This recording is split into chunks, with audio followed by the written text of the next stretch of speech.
Hey everybody, Roger Levin here with your Practice Production Pearl of the Week. I received an inquiry recently from a dentist asking if he should raise his fees. Now, that's a very broad question, and as some of you know from watching these pearls, I do like raising fees annually because most patients have no idea what your fees are. But let's put that aside for a minute. When we talk about raising fees, we shouldn't do it in just a vacuum. There was a time where you could raise fees 5% every year.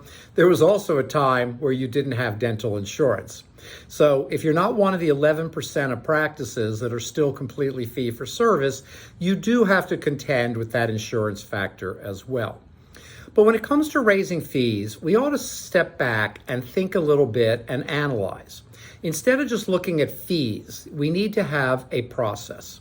Number one, how do your fees stack up for your area? Now, there are a couple of ways to find out. You can buy a national fee survey, and they're reasonably expensive. You can read Dental Economics magazine that has an annual fee survey by region, or you can just talk to other dentists in your area. And if you have dentists you trust, you can sit down and compare fees and get a sense from them of where you stand. Number two, let's look at your production. Levin Group wants you to grow your production by 18% per year for the next 3 years. If you're going to achieve that, then raising fees will definitely contribute to higher production. But understand that it all depends on where your production is today and where you want it to go. Number three is profit. When you raise your fees, the difference in the raise, if you don't increase overhead, is increased profit. Now, if inflation goes up in your practice by 7%, or raising your overhead by 7%, for example, and you raise your fees 7%, actually you're staying in the same place.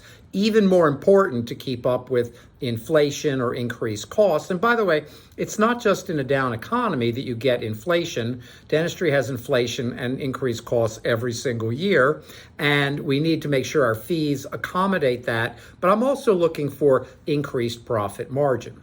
And finally, there's your income. Are you happy with your income? Are you on track for your lifestyle? Are you on track for savings?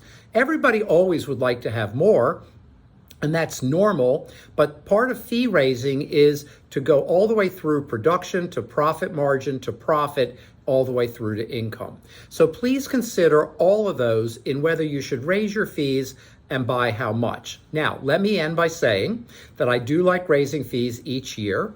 There is no rule of thumb. It should be customized for every practice. We actually had a client where we raised fees from the 40th percentile to the 65th percentile and increased production by over $800,000. Pure production, not adjusted production. Having said that, it sounds like a very simple thing. Oh, look, they just raised fees.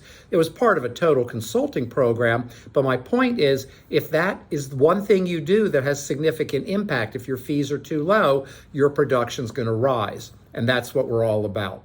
As always, I wish you increased practice production every year, and I'll see you next week.